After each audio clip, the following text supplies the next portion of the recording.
Me presento, soy Cecilia Bañuelos, investigadora del CINVESTAB, y pues vamos a dar paso a esta mesa de desarrollo de soluciones 3, es la mesa 6.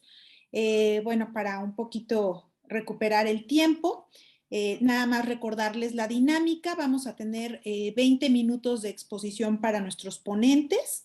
Y posteriormente le agradeceré al doctor Edgar Buenrostro, quien en esta ocasión desde Infotec pues, nos acompaña como comentarista, que emita pues, sus apreciaciones, comentarios y recomendaciones a nuestros integrantes de esta mesa, para finalmente pues, permitirnos un espacio de 10 minutos para que los que están presentes en esta sesión pues expresen sus inquietudes también y pues haya pues de preferencia un intercambio de ideas, ¿no? De pues recomendaciones, algunas sugerencias a los participantes. Entonces, de esta manera, pues voy a pedirle a Sergio Antonio García Gómez, que espero ya esté en la sala, sí está, ¿verdad? Ya. Sí, doctora, ya. Muchas gracias, Sergio. Bueno, pues él nos va a platicar sobre el conocimiento como bien común, el conocimiento tradicional en su vertiente artesanal. Actualmente, Sergio Antonio está ya pues culminando, entiendo, la maestría en Economía, Gestión y Políticas de Innovación en la UAM, ¿cierto? Sí, estamos en la última parte de la maestría ya. Muy bien, Sergio, pues si te parece, a todos los integrantes de la mesa, a los 3 minutos que les reste el tiempo, yo pongo una alarma o intervengo nada más, sino rápidamente para no distraerlos, para que estén enterados que de esos 20 minutos les quedan 3. ¿De acuerdo? Ok. Pues podríamos nada más pedirles si nos permiten habilitar ya la pantalla para que en caso de que los participantes quieran compartir material, pues ya está habilitada la función. Adelante, Sergio.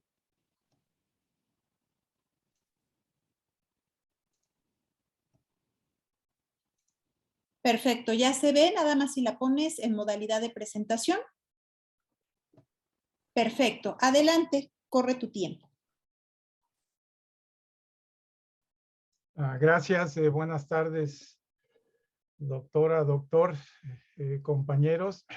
Me voy a permitir exponer este ensayo sobre el conocimiento como bien común, particularmente el conocimiento tradicional en su vertiente artesanal. Comento que esta línea de pensamiento forma parte de mi marco teórico, de mi ICR, como le llamamos en la UAM, a la tesis, con el tema construcción de capacidades tecnológicas en microempresas mexicanas, el sector de los carpinteros en la Ciudad de México. La exposición consta de 4 partes, una introducción, que es el conocimiento artesanal, preguntas en torno al análisis del conocimiento artesanal como bien común y algunas conclusiones. Como introducción podemos comentar la definición de las autoras Hess y Ostrom acerca del conocimiento. Entendemos que hay varias definiciones, varias líneas de acercamiento. En este caso voy a tomar este planteamiento teórico y dice así que se entiende el conocimiento en el entorno de bien común como todo tipo de comprensión lograda mediante la experiencia o el estudio, ya sea indígena, científico, erudito o un bien no académico. Ese sería el planteamiento inicial acerca de conocimiento como un bien común. Estas mismas autoras después empiezan a disertar acerca del bien común, pero en el área de los bienes tangibles, y comentan que hay tres características que están inmersas en este concepto. Uno es que no hay exclusión para su uso o consumo, o que es muy difícil hacer una exclusión de este. En segundo término es que existe rivalidad, ya que el consumo de un miembro de la comunidad limita el posible consumo de otro. Y la tercera característica es que su uso es limitado, es decir, es un bien agotable que no es infinito. Aquí nos estamos moviendo en el contexto de una comunidad que tiene acceso a estos bienes y que se determinan como bienes comunes.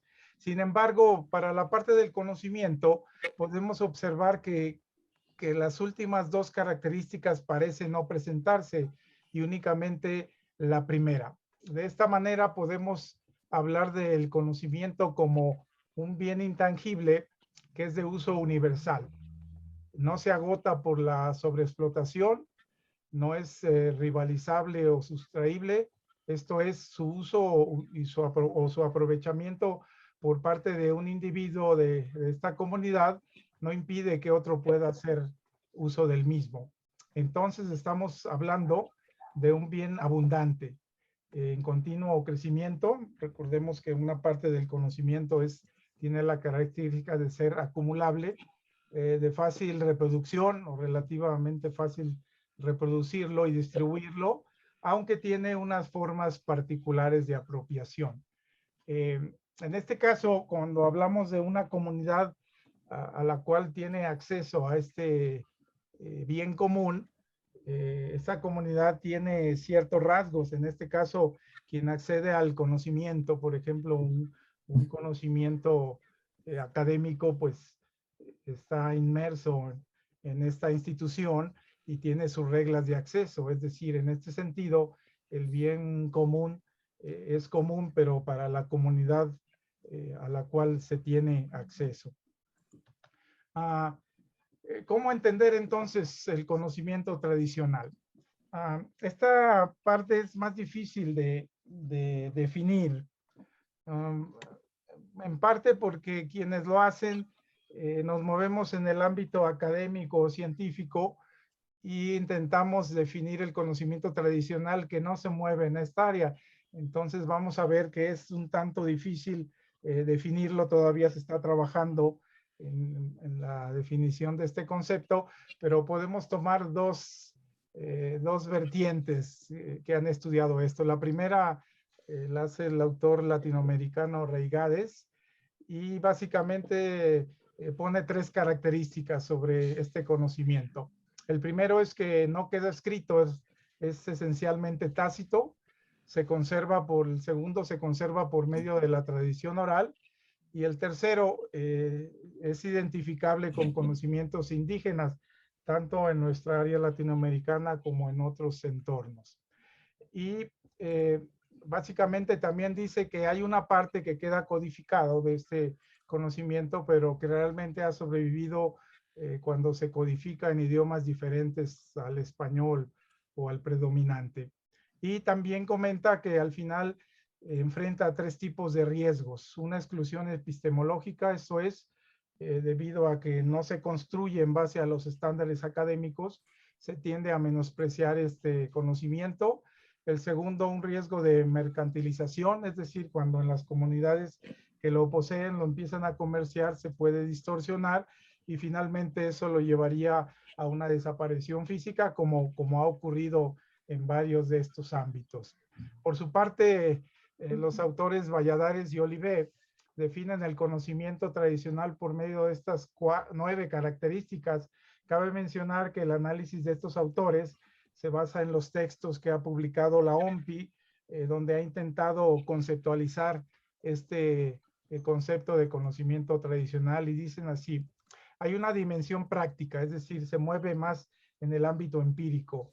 Hay un arraigo territorial, es decir, por zonas se puede identificar este tipo de conocimiento. Tiene un carácter colectivo.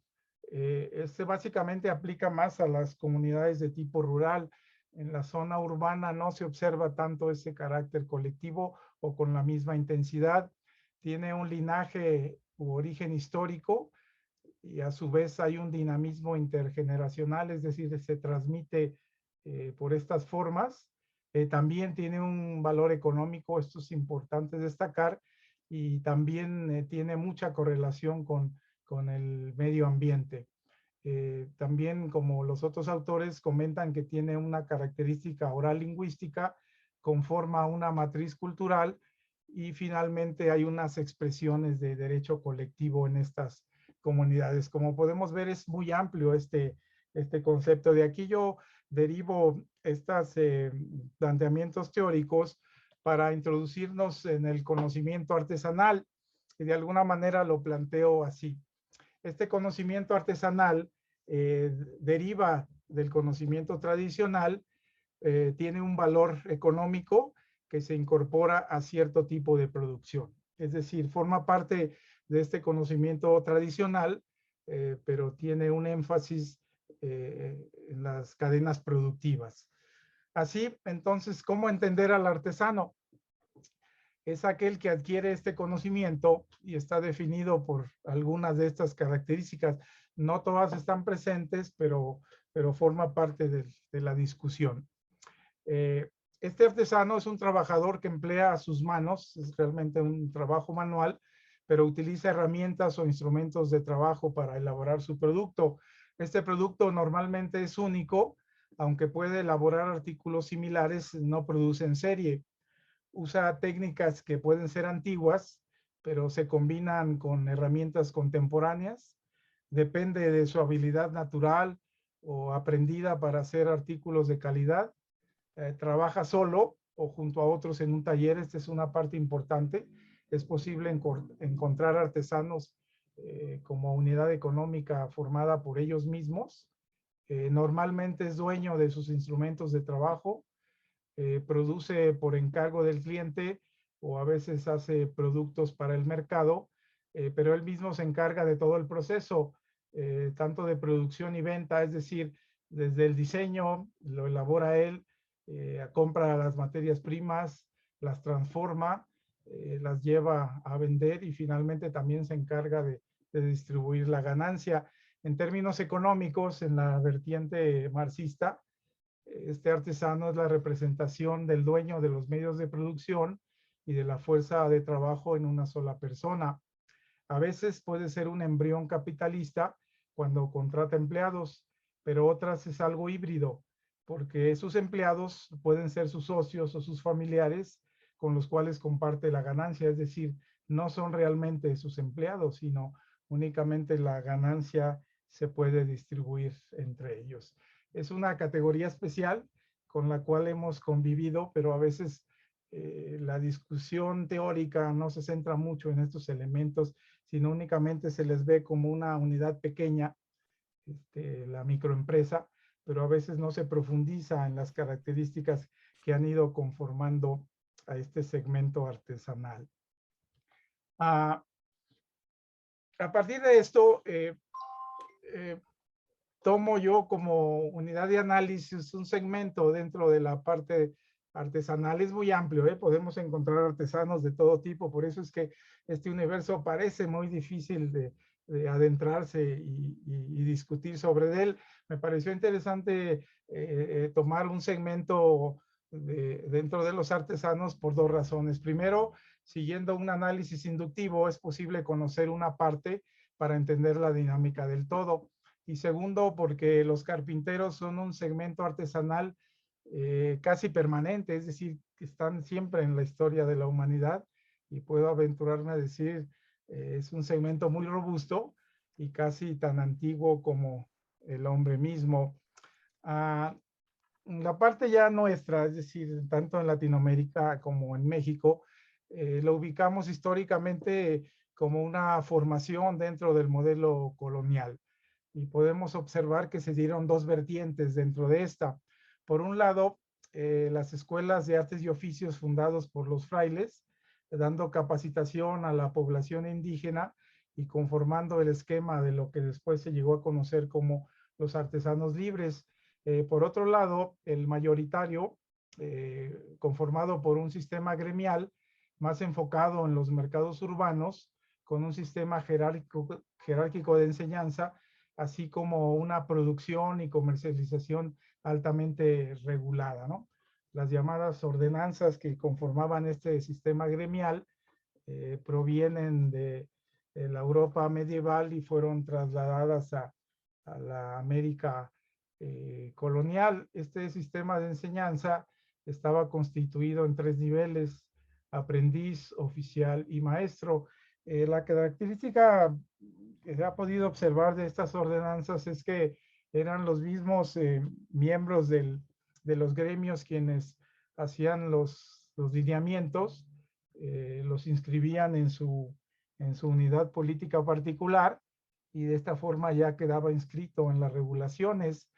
Eh, el aprendiz iniciaba desde muy joven, necesitaba algunos años para volverse oficial y ahí ya adquiría un mayor rango y ya de alguna manera ya tenía beneficios económicos. Y finalmente para ser maestro había un proceso legal, es decir, había que inscribirse, cubrir una cuota y finalmente tanto el vedor o el cabildo junto con los otros maestros determinaban si era viable ordenarte como maestro. Al ordenarte como maestro ya estaba facultado a su vez para enseñar a otros, pero tener también la posibilidad de tener tu propio taller, es decir, ya entraba una regulación económica también. Esta forma de transmitir el conocimiento artesanal ejercido durante la colonia persistió con el paso del tiempo y es posible ubicar sus orígenes y de alguna manera esta forma consistió después en un conocimiento tradicional, es decir, cómo mediante este sistema de enseñanza se van conformando cuando menos en algunos gremios que pudieron persistir. Actualmente, ¿cómo es posible dedicarse a obtener los conocimientos artesanales de tipo carpintero? Se identifican tres formas. La primera, pues, siendo parte de un taller artesanal, entras de joven o por los mismos movimientos económicos y ahí adquieres el conocimiento.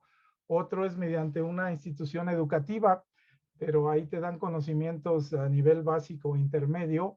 En algunas sociedades, no las nuestras, existen sí niveles universitarios donde es posible adquirir este conocimiento.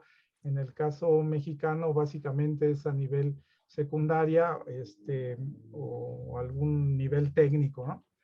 Hay 2 o 3 universidades que sí otorgan este tipo de conocimientos, pero se mueven más en el área de la ingeniería de la madera, de los árboles, forestal, y en Oaxaca sí hay algún tipo de ingeniería dedicado a la producción de muebles. Y la tercera forma es vía la información difundida en medios impresos o electrónicos, que de alguna manera estas tres formas nos llevan a plantear una encuesta que intentamos realizar en este segmento artesanal de los carpinteros en la Ciudad de México para obtener con mayor certeza mediante un ejercicio empírico cuál de esas formas es las que ha ido conformando este segmento artesanal.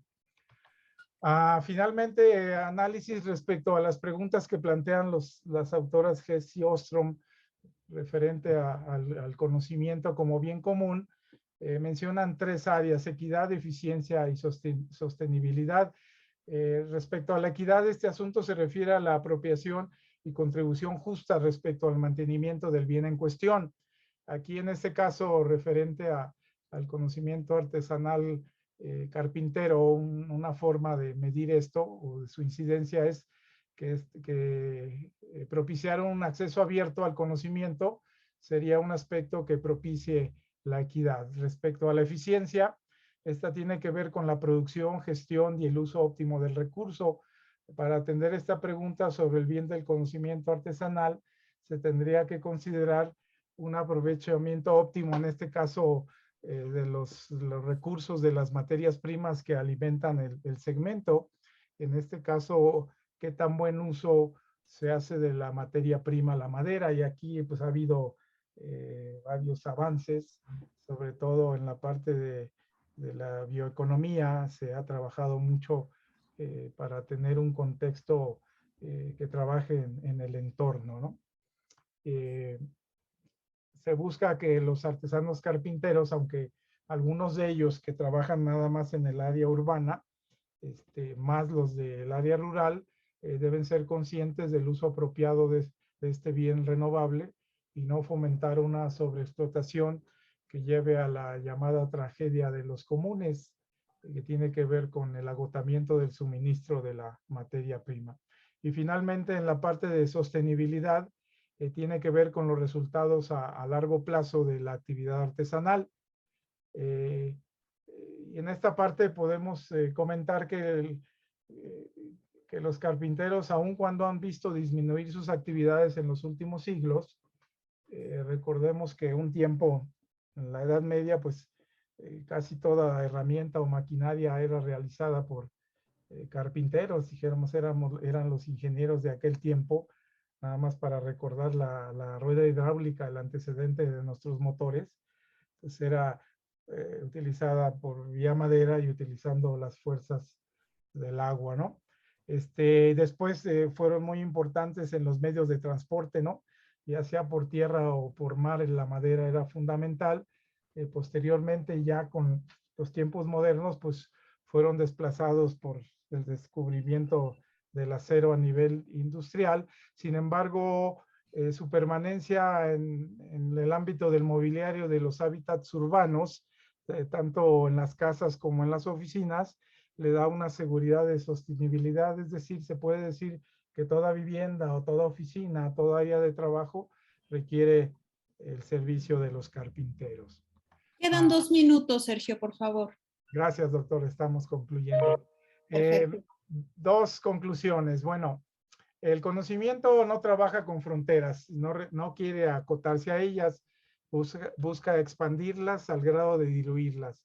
De alguna manera, todos pueden tener acceso a aunque al final siempre hay algunas fronteras que lo van acotando. Por ejemplo, mientras más se especializa el conocimiento, es más difícil es acceder a él.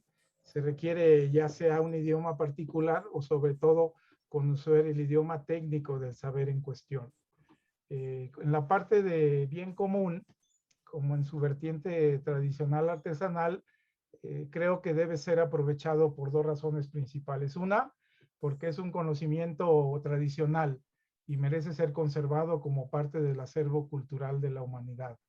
Sería trágico que fueran desapareciendo este tipo de saberes. Y por otra parte, en la parte más económica, los artesanos representan una fuente importante de fuerza de trabajo en las economías, absorben un porcentaje significativo de la oferta del mercado laboral y a su vez, una vez que se conforman como microempresas, constituyen el mayor número de establecimientos registrados en los censos económicos de todo el mundo.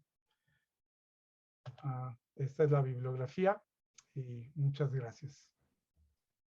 Muchísimas gracias, Sergio, por acotarte al tiempo. Les recuerdo a quienes están en la sala que pues vayan formulando sus preguntas para hacia el cierre de la sesión, pues ir intercambiando ideas.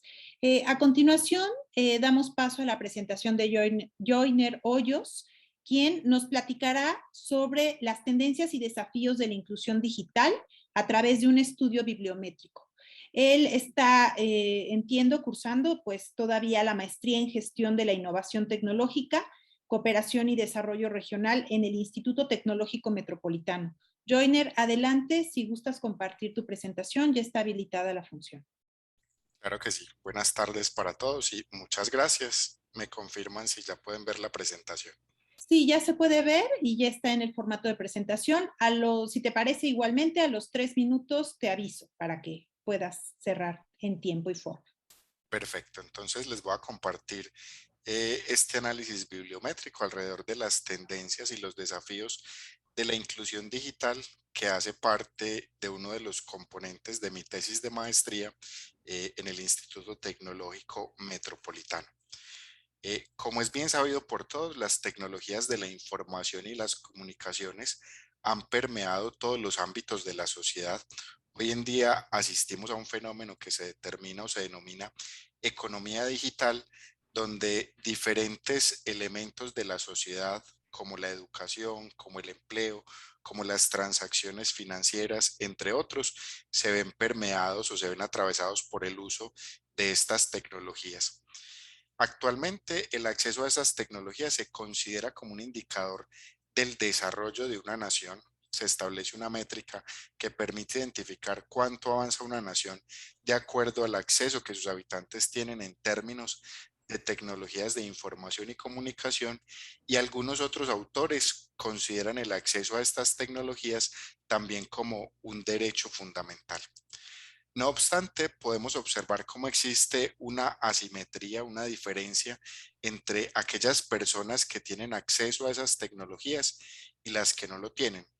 Los datos nos muestran que actualmente alrededor del 50% de la población del mundo no tiene acceso al Internet, que es uno de los bienes, digamos, fundamentales en términos de tecnologías de información y comunicación.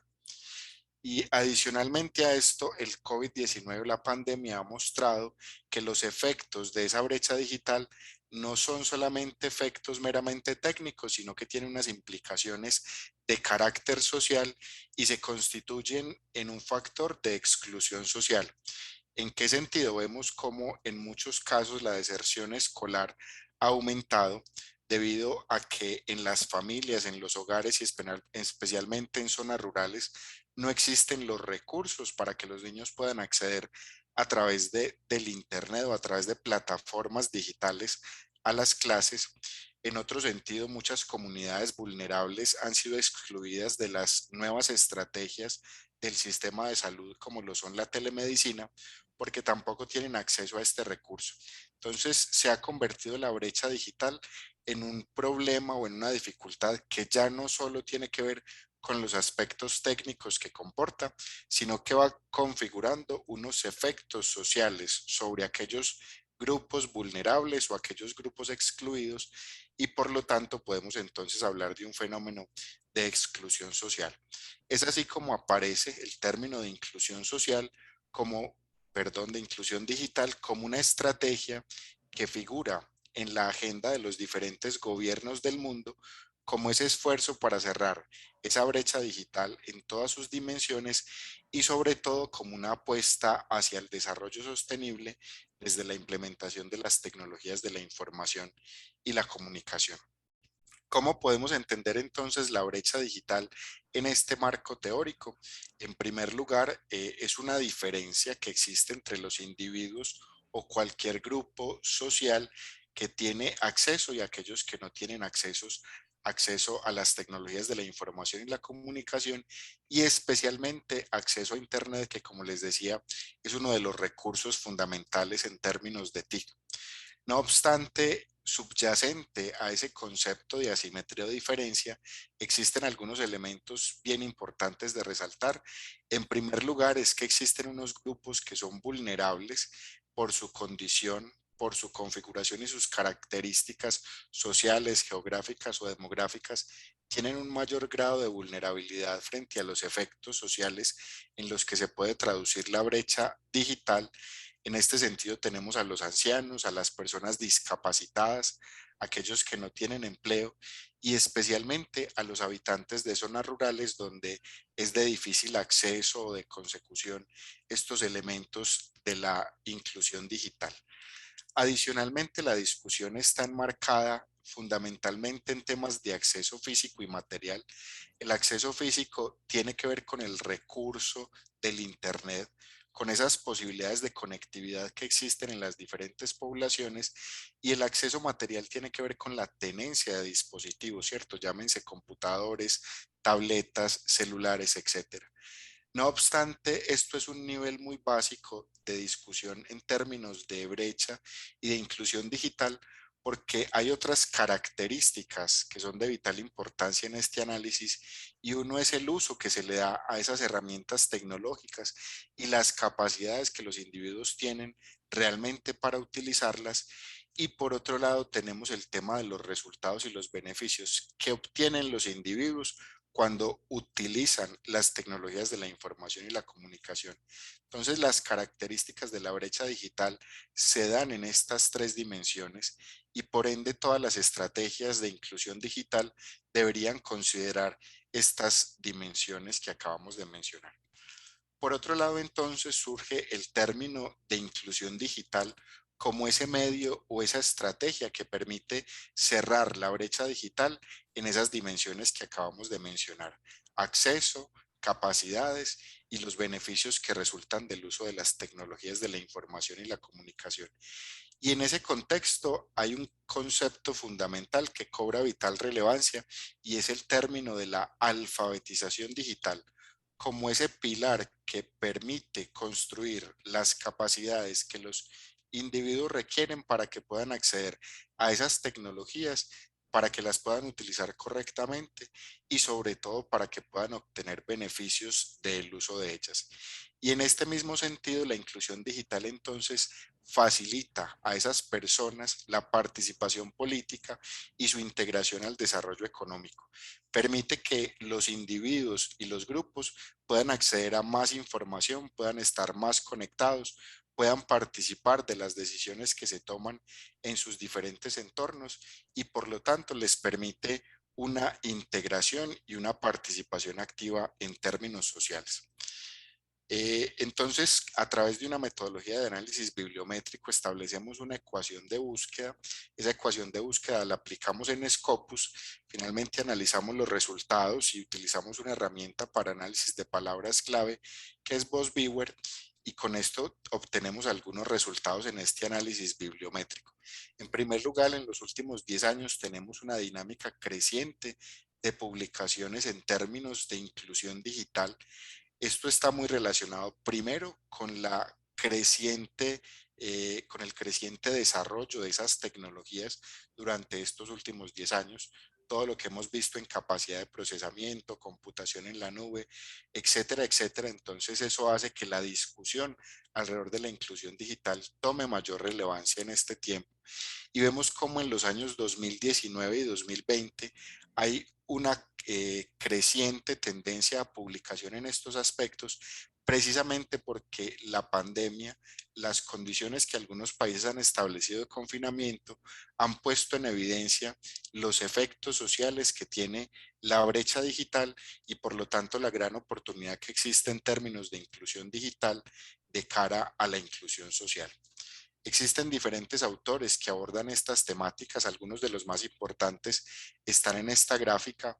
Van Deursen, por ejemplo, aborda los impactos que tiene sobre las habilidades de los individuos el hecho o la existencia de la brecha digital. Si existe brecha digital, muchos individuos que hacen parte de esos grupos vulnerables no pueden desarrollar las competencias que exige, por ejemplo, el mercado laboral, y por eso aborda la brecha digital y la inclusión digital desde el punto de vista de las competencias. Y por otro lado, también expone la relevancia que tiene la adopción de tecnología y esos factores psicosociales de los individuos en esa motivación que permite que accedan a las tecnologías de la información y la comunicación.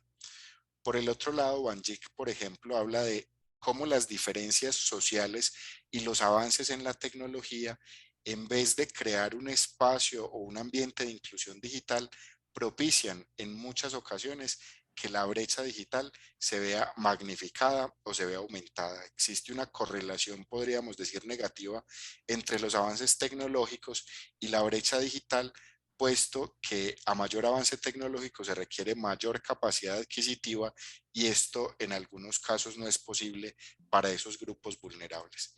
Y otros autores, por ejemplo, resaltan unas nuevas brechas que existen actualmente y hablan de algo como el uso excesivo de los medios digitales como una brecha emergente, y esto debido a la presión social que tenemos los individuos de utilizar las tecnologías de la información y la comunicación. A nivel de países, Estados Unidos y Australia tienen el ranking o están en el top de publicaciones. Vemos cómo las publicaciones en los países de Latinoamérica realmente son muy pocas. Aquí aparecen en este gráfico solamente Brasil y Chile, pero distan en muchos artículos o en muchos documentos de aquellos indicadores de Estados Unidos y de Australia. A nivel de tendencias, entonces, estas son las temáticas más relevantes alrededor de la inclusión digital y pudiéramos identificar 3 clústeres específicamente. Uno, todo lo que tiene que ver con las tecnologías, el acceso, el Internet y las diferentes aplicaciones, especialmente también las competencias que se requieren por parte de los individuos para poder utilizar las tecnologías de la información y la comunicación. Pero por otro lado, aparecen elementos como la educación, el ser humano, como los estudiantes, como los efectos sociales y económicos. Entonces nos muestran cómo, como lo venimos diciendo desde hace un rato, este tema de la inclusión digital no tiene que ver solamente con un fenómeno técnico, sino que también aborda diferentes elementos sociales y tiene impacto sobre las diferentes características o ámbitos en los que nos desenvolvemos los seres humanos. Y un tercer elemento bien importante de resaltar en estos temas que se muestran como tendencia es la relación que tiene la inclusión digital con los modelos de adopción tecnológica, cómo los factores psicosociales influyen en que las personas y las comunidades realmente se acerquen, hagan uso de las tecnologías de la información y la comunicación porque las ven fáciles de usar y las ven útiles para algún aspecto de su desarrollo personal o comunitario. Otro de los resultados bien interesantes en este análisis bibliométrico es la fuerte relación que tiene el acceso a las tecnologías de la información y la comunicación y en términos generales la inclusión digital con el modelo de desarrollo sostenible. Este modelo, digamos que se ha vuelto explícito a través de sus objetivos de desarrollo sostenible que nos plantea la Organización de Naciones Unidas y se encuentra en la literatura bastantes referencias de cómo las tecnologías de la información y la comunicación apalancan el cumplimiento de los objetivos de desarrollo sostenible. Y hay una recurrencia en estos tres objetivos que aparecen aquí, que es cómo las TIC pueden contribuir a mejorar los indicadores de salud cuando permito que esas comunidades rurales tengan acceso a consultas virtuales, a telemedicina, contacto con especialistas que no están en su región o en su comunidad, cómo la educación se ve beneficiada cuando implementamos programas de inclusión digital y tenemos nuevas herramientas, nuevos métodos y mayor contenido para los estudiantes, y cómo también toda la vocación económica de una región o de una población se ve fortalecida si se media a través de las tecnologías de la información y la comunicación. No obstante, a pesar de que existen, digamos, esas diferentes tendencias y esas oportunidades, existen también muchos retos al momento de abordar o de implementar proyectos de inclusión digital, especialmente en nuestro contexto latinoamericano. En primer lugar, es importantísimo poder crear funcionalidades prácticas, de modo que las personas que se acerquen a estas plataformas o dispositivos que se pueden diseñar e implementar en proyectos de inclusión digital lo puedan hacer de forma fácil y amigable. En segundo lugar, es importantísimo poder construir en conjunto con el gobierno esas políticas públicas que permitan la promoción de los proyectos de inclusión digital, pero que esos proyectos de inclusión digital se conecten con la vocación económica que tienen las diferentes comunidades vulnerables y sobre todo que permitan atender muchas de esas necesidades que allí se presentan. Por otro lado, se deben abordar todos los aspectos sociológicos y psicológicos que intervienen en la adopción. Muchas veces se implementan los proyectos y las tecnologías y no son adoptados por la comunidad porque no hemos conocido cuáles son esos paradigmas que los llevan a acercarse o no a estas herramientas. Es importante lograr en ese sentido el empoderamiento de todos los individuos y que puedan converger tanto los gobiernos como los proveedores, las empresas privadas y las organizaciones sociales en este esfuerzo para que la inclusión digital realmente tenga efectos en la inclusión social en todos los aspectos como la educación y el desarrollo económico. Otro reto fundamental es que estos proyectos deben integrar a los diferentes miembros de las comunidades desde etapas tempranas para que nos ayuden a abordar aquellos elementos que realmente tienen sentido en su contexto y para que podamos abordar un tema fundamental y es ese acceso motivacional, o sea, ¿qué hace que los individuos realmente se acerquen a estas tecnologías, que quieran usarla y que les vean algún tipo de utilidad en sus labores cotidianas? Adicionalmente, tenemos que fortalecer y educar para que el uso de estas tecnologías propenda por la responsabilidad ética y social de los individuos y finalmente para un tema de sostenibilidad es importantísimo garantizar que los equipos o los insumos que estamos instalando en proyectos de inclusión digital sean económicos, de fácil consecución y sobre todo que esté muy claro cuál es la responsabilidad que las comunidades que son beneficiarias de estos proyectos tienen de cara al sostenimiento. Finalmente, entonces, las conclusiones de este análisis. En primer lugar, hemos visto cómo la brecha digital incide en el desarrollo social, económico y cultural de la población. Tiene diferentes matices y no solamente el matiz técnico. Por otro lado, el COVID-19 nos ha mostrado que hay temas que se han postergado en muchas de nuestras sociedades y en nuestro contexto latinoamericano y que por lo tanto existen unos grupos vulnerables que están excluidos digitalmente y que por lo tanto sufren los efectos sociales de esta exclusión digital actualmente. Es importante avanzar en estudios que nos permitan medir la brecha digital en todos sus aspectos. Una forma de establecer proyectos de inclusión digital es medir la brecha digital para mirar cuáles son los elementos de esos tres niveles que vimos, de acceso, de uso y competencias o de beneficios que tuvieran que abordarse desde los proyectos de inclusión digital. Esta inclusión digital es un elemento fundamental de la inclusión social porque nos permite que los individuos sean incluidos políticamente, que estén conectados con el Estado, con los programas de gobierno, que puedan participar socialmente, que puedan interactuar y que se puedan expresar y que puedan estar incluidos en toda esa dinámica de la economía digital que mencionamos al principio. Estas tecnologías de la información y la comunicación y la inclusión digital tienen un alto potencial de contribuir al desarrollo sostenible y sobre todo pueden apalancar el cumplimiento de esos objetivos de desarrollo sostenible, no solamente los tres que mostramos en esta presentación, sino que tienen un potencial inmenso en los diferentes aspectos que relacionan la innovación tecnológica. Es importantísimo poder vincular al gobierno para promover estas políticas públicas para que los proyectos sean implementados y sobre todo sean sostenibles. Hoy en día se habla del acceso universal al Internet. Deberíamos en nuestros contextos, en nuestros países, fortalecer esta discusión. En esos proyectos de inclusión digital se debe abordar también todos esos aspectos motivacionales que nos permiten acceder a las tecnologías y conectar sobre todo el uso de esas tecnologías con esos indicadores sociales y con la vocación económica de las regiones. Y finalmente la adopción tecnológica pasa o juega un papel fundamental en esos aspectos que tienen que ver con los proyectos de inclusión digital.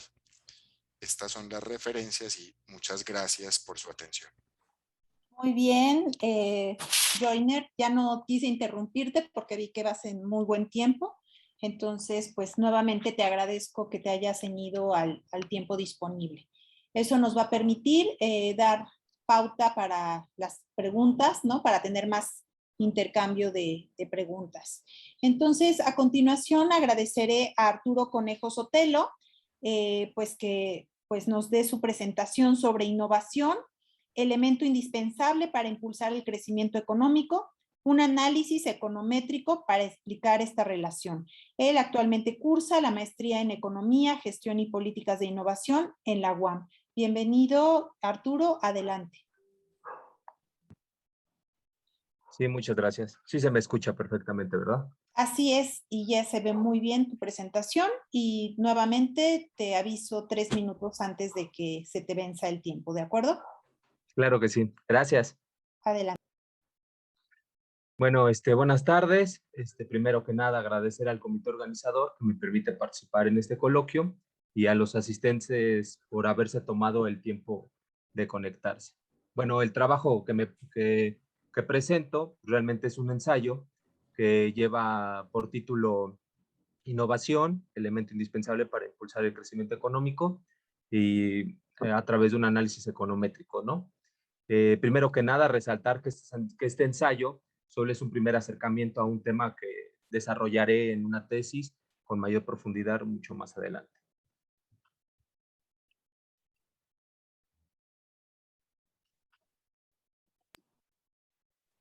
No se está pasando tus diapositivas. Sí, ahora sí. Tu versión así ya funciona. Ahí está. Bueno, en el contenido, voy a realizar una pequeña introducción para después identificar las principales teorías económicas que explican a la variable tecnológica con el crecimiento económico, ¿no? También señalaré algunos factores clave o tecnológicos clave, que son como la investigación y el desarrollo, y cómo se convierten en un factor que estimulan a la ciencia, la tecnología e innovación a través de variables como son las patentes, el gasto de investigación, los artículos científicos y por último, presentar un modelo econométrico de mínimos cuadrados ordinarios que tratará de explicar la relación existente entre las solicitudes de patentes residentes como una variable proxy a la innovación, que al final será explicada por las publicaciones científicas, la cantidad de investigadores, el gasto en ciencia, con la finalidad de determinar si realmente estos elementos son fundamentales para explicar el alto grado de asociación positiva entre el desarrollo tecnológico y el crecimiento económico de un país.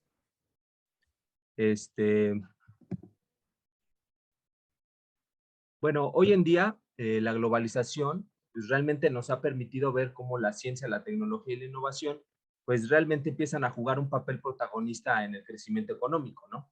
En la productividad, en la competitividad, en el desarrollo sostenible y hasta en el mejoramiento de la calidad de vida de la sociedad. Un claro ejemplo de ello pues es el rápido crecimiento de países a lo mejor como China, o como Corea, ¿no? Que en estas naciones existe un convencimiento y la evidencia de que el conocimiento científico de frontera transformado en tecnología pues realmente es el que puede resolver problemas, ¿no? Y genera un trabajo y ciertos satisfactores. En estos países, la importancia de la ciencia y la tecnología como palanca del desarrollo, pues creo que no está en duda, ¿no? Y es parte de su cultura, ¿no? En muchos de ellos hasta existe un acuerdo, ya sea implícito o explícito, para fomentar este desarrollo científico y tecnológico, donde los diferentes actores como el gobierno, la academia, el sector privado, pues realmente conjugan esfuerzos y definen compromisos en este propósito, ¿no? En diferencia a países que han hecho esfuerzos insuficientes o inexistentes en materia de ciencia, tecnología e innovación, ¿no? Y que a causa de ello, pues han generado o pueden generar pues, realmente un rezago en el crecimiento económico de sus países. No obstante, pues todavía puede haber una mejoría en materia de CTI y así poder, de alguna forma, poder mejorar su productividad, ¿no? Y pues creo que para ello se deben de incorporar una mayor eficiencia en el desarrollo tecnológico, innovación, para así poder mejorar el proceso productivo y poder incrementar ya sea mediante la adopción de las tecnologías existentes o la realización de mejoras en otras áreas, para poder tener un entorno propicio para esta actividad innovadora, ¿no? Siempre y cuando pues, se tenga el apoyo de sectores privados o públicos y en particular esto significaría una mayor o una suficiente inversión en investigación y desarrollo, ¿no? O la presencia de instituciones de investigación científica con una amplia colaboración en investigaciones entre las universidades y al final pues poder generar esta protección de la propiedad intelectual o generar un mayor patentamiento, ¿no? Dentro del fundamento teórico, tenemos que teóricamente pues, la innovación y su relación con el crecimiento económico pues ha sido ampliamente estudiado, ¿no? Desde diferentes enfoques y líneas de pensamiento, donde realmente se han hecho grandes avances, ¿no? Y existen autores, por ejemplo, como Robert Solow, Schumpeter, Paul Romer, Robert Lucas, que han generado realmente estudios para poder avanzar dentro de este tema, ¿no? Dentro, por ejemplo, de estos enfoques se puede ver el modelo de crecimiento de Solow, ¿no? Que es parte de la teoría neoclásica, en el que señala que el progreso técnico es el que realmente explica en mayor medida el crecimiento a largo plazo de una economía. O otro enfoque, por ejemplo, como el de Schumpeter, ¿no? Que está ligado a esta parte de la innovación y que asume que el crecimiento económico es impulsado a través de estas innovaciones introducidas en la producción por un empresario innovador, ¿no? O también se puede señalar que Schumpeter enfatiza sobre el carácter endógeno del cambio tecnológico y establece que su relación con el crecimiento económico pues, es fundamental. De ahí a esta parte o esta línea llamada crecimiento endógeno, que asigna un papel importante al capital humano como fuente de mayor productividad y crecimiento económico, ¿no? De esta manera, creo que estos modelos concluyen que la innovación genera externalidades positivas y al final sostiene que el desarrollo económico puede ser estimulado por nuevas ideas y por los avances de la tecnología, ¿no? De ahí, como podemos ver, pues creo que esta teoría económica ha resaltado la importancia de la ciencia, de la tecnología y de la innovación, ¿no? Sin embargo, hay que tener muy presente que para poder estimular esta ciencia, tecnología e innovación se requiere de factores claves, ¿no? Uno de ellos, y muy importante, pues es el de la investigación y el desarrollo, que al final pues son dos actividades de gran valor porque al final implican la creación de un nuevo conocimiento, que al final es un elemento fundamental para el progreso general de la sociedad, en donde diferentes agentes como la administración pública, las universidades, las empresas o las instituciones privadas o públicas, al final pueden disponer de ciertos recursos, ya sea financieros, humanos o materiales, con la finalidad de obtener resultados como lo son los artículos científicos, tesis doctorales, tesis de maestría o al final crear este patentamiento, ¿no? Entonces, el invertir en investigación y desarrollo, pues al final puede permitir obtener mejores resultados en materia de CTI. Y creo que en este sentido, varios expertos en materia de CTI han coincidido que es importante impulsar elementos que estimulen esta investigación y el desarrollo, ¿no? Y dentro de estos elementos, pues se encuentra el gasto en ciencia y tecnología, el patentamiento, los investigadores y los mismos artículos científicos. Y es exactamente que a partir de estas coincidencias entre los expertos es que parto para realizar el modelo econométrico, ¿no? Que al final tiene la intención de explicar la relación existente entre las solicitudes de patentes residentes como una variable proxy a la innovación que será explicada por las publicaciones científicas, la cantidad de investigadores, el gasto en ciencia y tecnología, con la finalidad de determinar si estos elementos realmente son los fundamentales para explicar si existe un alto grado de asociación positiva entre el desarrollo tecnológico y el crecimiento económico de un país.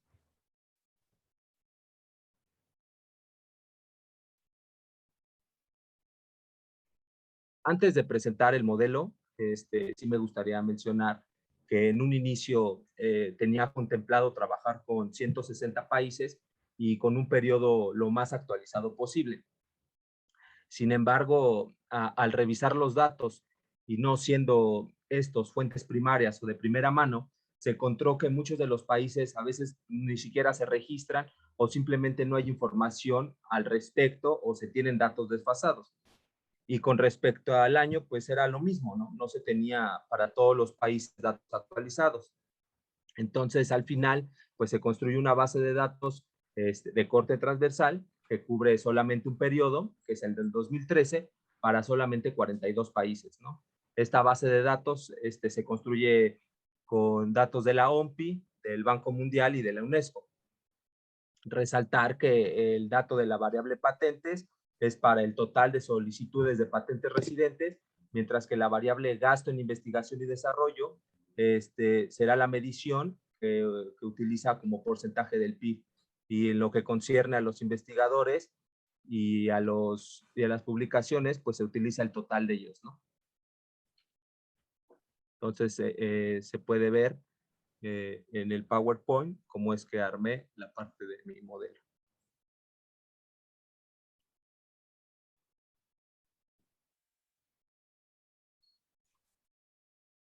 Bueno, los resultados obtenidos pues nos muestran en primera instancia que en forma global es estadísticamente significativo y asimismo el R cuadrado nos indica que el conjunto de variables independientes pues está explicado un 76% de la variación de las patentes, lo que nos dice que el modelo tiene un buen ajuste. Este resultado En este resultado, las series no se encuentran suavizadas, es decir, no fueron transformadas en ningún logaritmo, por lo que nos permite dar una idea general o de forma conjunta de la significancia y de los signos esperados de las variables en cuestión, ¿no? También se observan los resultados de cada una de las pruebas correspondientes, demostrando que cumple cada una de ellas, ¿no? Pasa la prueba de normalidad, pasa la prueba de heteroscedasticidad y pasa la prueba de multicolonialidad. Cabe decir que se hicieron varios intentos con varios países de diferentes, pero realmente las brechas respecto al patentamiento y más en esta cuestión de residentes es grande, ¿no? 5 países son los que realmente tienen en conjunto la mayoría del patentamiento residente, entonces las brechas son muy grandes, ¿no? Entonces utilicé a países con base a México y de ahí partí hacia abajo, ¿no? ¿Qué podemos inferir con estos resultados? Bueno, pues observa que las variables artículos e investigadores son claramente significativas y positivas, es decir, un incremento en las solicitudes de patentes a residentes concedidas incrementará el número de investigadores y el número de artículos científicos, ¿no? Mientras que la variable gasto pues tiene una relación negativa, una correlación inversa, y esto realmente lo relacioné porque la parte de que el 80% de las solicitudes de patentes en México son de no residentes, cabe señalar que este hecho no solo se da en México, sino también en países que están en vías de desarrollo, lo que nos puede llevar a concluir que la mayoría del gasto en investigación y desarrollo pues termina en manos extranjeras, ¿no?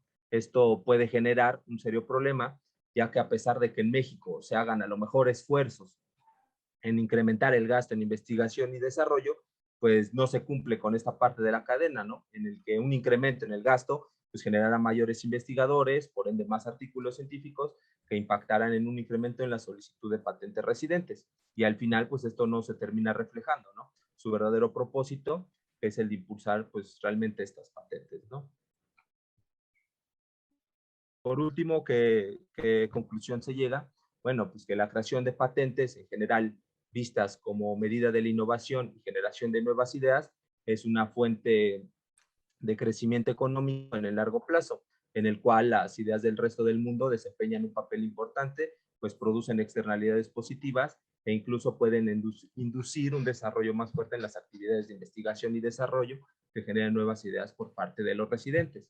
En el caso de nuestro país, pues la inversión en investigación y desarrollo es claramente inferior a los países más desarrollados y no se le da la debida importancia al tema de ciencia, tecnología e innovación, por lo cual a largo plazo podría convertirse en un grave problema, ¿no?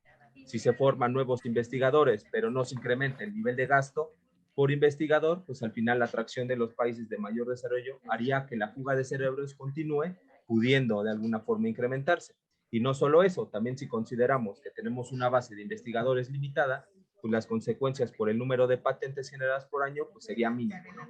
Y comparadas con los países desarrollados, pues nunca se va a poder alcanzar los niveles que ellos tienen, ¿no? Son 6,000, 10,000 patentes por año. Y eso sería todo. Muchísimas gracias. Muchísimas gracias, Arturo.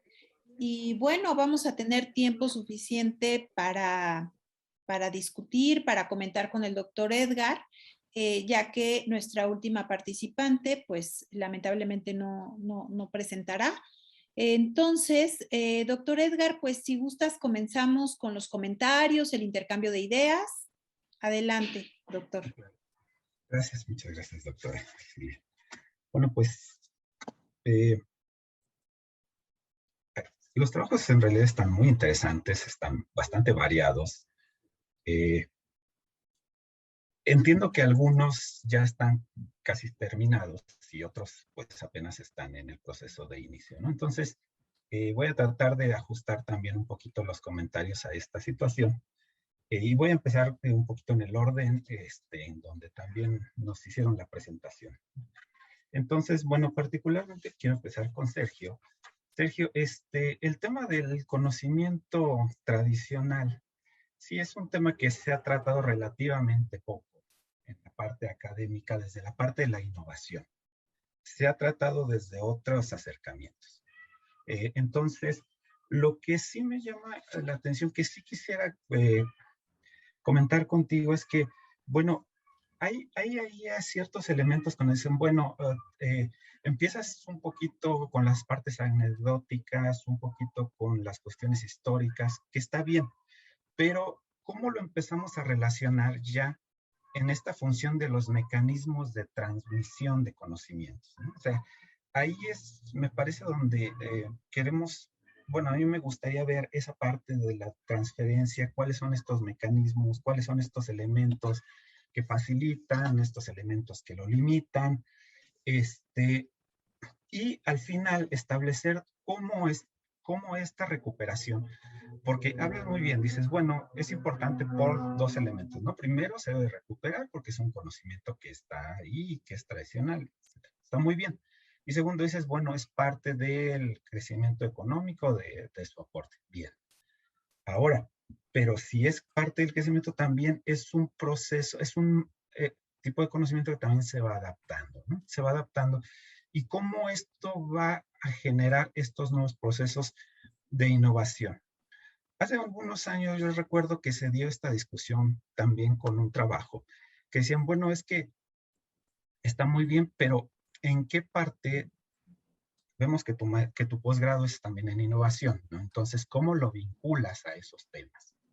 O sea, ¿cómo la gestión del conocimiento, de este conocimiento tradicional, nos va a llevar a estos elementos, ¿no? No necesariamente en el producto, puede ser, por ejemplo, en la distribución, puede ser en la forma en cómo lo presentan, sabemos que hay muchas formas de innovación, ¿no? Entonces, no necesariamente en cómo lo hacen, sino también pueden ser en otros elementos. Entonces, me parece que ahí entiendo que estás concluyendo tu trabajo, y me hubiera gustado ver si nos hubieras dicho, tú hablaste en tu metodología un poco sobre que hiciste una serie de entrevistas, me parece, un cuestionario, algo así.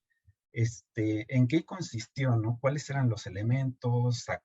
Más o menos cuántos hiciste, ese tipo de cosas, ¿no? Porque entiendo que el tiempo es poco, pero nos dejó un poquito ahí en el aire, en esa situación.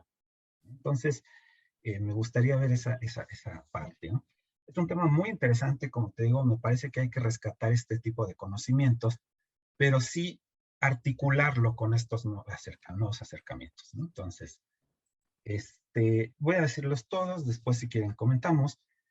En el caso de Joyner, también es un trabajo que me parece interesante, de la inclusión digital. Me parece bien que consideres la parte de la brecha digital así que de segundo tipo, que es aquella no solo de acceso, sino aquella de qué hacemos con esas tecnologías, ¿no?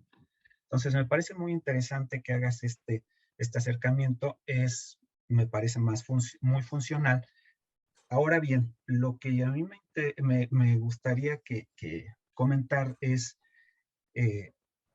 la parte de Scopus, ¿no? Entonces, claro, es la base de datos más reconocida, pero recordemos que Scopus, pues, hay que tener cuidado porque es una base de datos que privilegia la producción en inglés, ¿sí?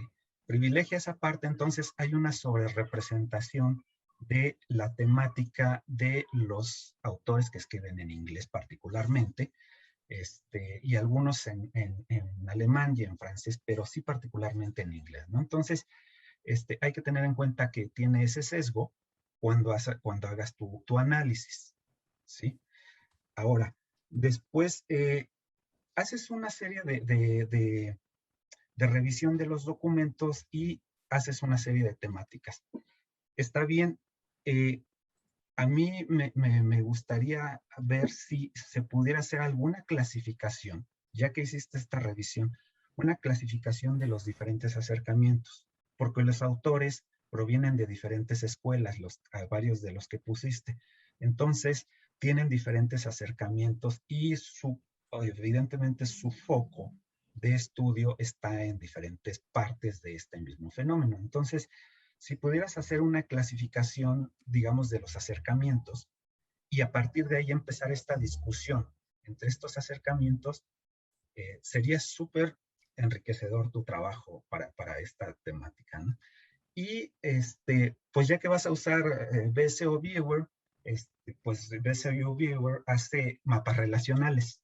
Entonces, esos te pueden ayudar, los mapas relacionales de este mismo software que ya estás utilizando, te pueden ayudar a generar estas clasificaciones. Entonces, te pueden ahí generar algunas situaciones.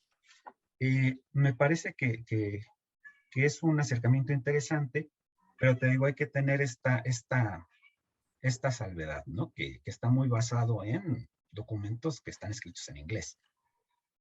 Y que a veces, por eso mismo, cuando tú presentas tus gráficas, también, aunque sí, evidentemente como países latinoamericanos tenemos una menor producción que estos otros países, pues salimos a veces subrepresentados.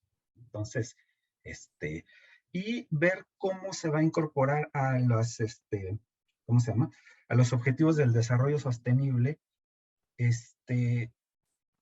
Me parece bien que ya estés haciendo este esfuerzo por vincularlos.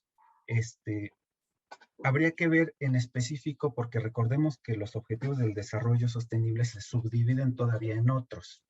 Entonces, ver en cuáles de estos otros podríamos articularlos, ¿sí? Pero yo creo que, te digo, si haces este acercamiento relacional, sería muy bueno, y el mismo software que estás usando ya te ayuda mucho. Lo puedes hacer, porque yo también lo he utilizado, entonces sé que se puede hacer con esto, ¿no? Para que lo vayas considerando. Y bueno, en el caso de Arturo, bueno, nos comentas que pues apenas va a empezar a hacer la tesis, ¿no? Que va a empezar que es un documento que ya realizaste, que lo quieres hacer como tesis. Lo primero que entiendo es que tú estás tomando como proxy de innovación las patentes. Sí, ¿verdad? O sea, eso es lo que tú estás haciendo, no hay otra cuestión. Porque como tu título lo comenta, es innovación como elemento indispensable para el crecimiento económico. Bueno, ahí yo tengo algunas discusiones ahí sobre innovación y patentes, pero bueno, creo que mejor dejarlo como patentes, como elemento para el crecimiento económico, podría funcionar porque te pueden cuestionar esa parte de innovación. ¿Por qué? Porque tú mismo ya has empezado a encontrar esos problemas en los registros de patentes. Ya los has empezado a ver. Por ejemplo, hay un subregistro en ciertos países, hay un sobreregistro en otros países. Muchas ocasiones no son de los residentes en el país. Entonces, eso te va a generar cierto sesgo, ¿sí? Entonces, habría que ver y ya considerar eso como innovación es un salto muy fuerte, muy, muy fuerte, y te va a meter en muchas discusiones, en tu tesis, ¿no? Entonces, yo sí te recomendaría que a lo mejor ese tema de innovación, o sea, como tal, sí lo discutas, pero no lo pongas como línea directa, ¿no? No creo que te ahorraría muchos dolores de cabeza después. Ahora bien, veo que ya hiciste un primer modelo, hiciste un acercamiento. Está muy bien que hagas un modelo, me parece interesante, sobre las patentes y sobre estos gastos, pero no te cases con un solo tipo de modelo. A lo mejor los mínimos cuadrados ordinarios funcionan, pero a lo mejor hay otro tipo de modelo que pueden funcionar más. Entonces, aprovechando que todavía no inicias tu redacción, tal vez haz una pequeña exploración donde veas si puede funcionar, porque mínimos cuadrados ordinarios es muy bueno, pero te da una relación lineal, ¿sí? Entonces, no sucede en la mayoría de los casos una asociación lineal, una relación lineal. Hay que considerar esa parte para que no te vaya a dar una correlación espuria, ¿sí? Eso es muy importante. Y además lo que tú estás metiendo como variables, me parece que son gasto. O gasto o inversión. Ahí hay una discusión, podemos ver si es gasto o inversión, en actividades de I+D. Porque es lo que se discute en varios países, por ejemplo, Francia, España, Italia, donde dicen, bueno, es que nuestra inversión en I+D o nuestro número de papers no se ve reflejado en innovaciones, ¿no? Ellos mismos tienen esa discusión. Entonces, tú en este trabajo estás asumiendo ya esa relación. Discútela un poquito más, y tal vez no es una relación tan directa. Habría que considerar otros elementos, ¿no? Porque al final no vas a poder limitar las relaciones con otras variables, ¿sí? O sea, aunque estemos hablando sobre estos elementos, pues al final no sabemos si el crecimiento sí va a estar asociado directamente a estos elementos o es una relación que tiene ocultos otros elementos. Entonces no puedes establecer cómo vas a limitar la implicación de esas otras variables. Entonces hay que ver esa situación. Lo que me llevaba a mí ahora que estabas haciendo esta relación, que decías, bueno, es que en las bases de datos me encontró estas situaciones, si ya existe una prueba de causalidad estadística, ¿sí? Porque nos dices, bueno, los que tienen más patentes son los más desarrollados. Y yo podría decir, bueno, también podría funcionar al revés, ¿no? O sea, para eso nos sirve la prueba de causalidad. Ajá, entonces, ya con eso podemos tener ciertos elementos que nos puedan decir, ah, sí va por ahí. O sea, sí la causalidad va de inversión-gasto hacia crecimiento y no que haya otros elementos ocultos que no te permitan, que no se permita identificar de manera, digamos, más directa, hacer esta relación, ¿no? Entonces, digo, no son estos comentarios con el afán de decir que están mal, sino son buenos proyectos, son buenos trabajos, son muy interesantes, van a aportar así que al estado del arte del conocimiento, pero sí podrían, digo, estos van en el sentido de tratar de fortalecer estos trabajos, ¿no? Las aportaciones que van a realizar en su trabajo. Y bueno, yo lo dejaré ahí para tener un poquitito de tiempo de discutir estos temas. Claro que sí, doctor. Yo creo que sería importante darles oportunidad a los chicos que respecto de tus comentarios, pues hagan una réplica. Creo que es un ejercicio interesante porque, como bien dices, no es que sea una crítica, creo que algunos de ellos están en tiempo todavía de afinar ciertas cosas en sus trabajos. A lo mejor, pues es la manera de decir, ¿no? De expresar las cosas. Pero ciertamente creo que le tendríamos que dar oportunidad a los chicos de pues comentar sobre esto que está refiriendo el doctor Edgar. Adelante, quien quiera comenzar, si pueden abrir su micrófono. No sé, Arturo, sí, adelante, Sergio, si gustas comenzar, adelante.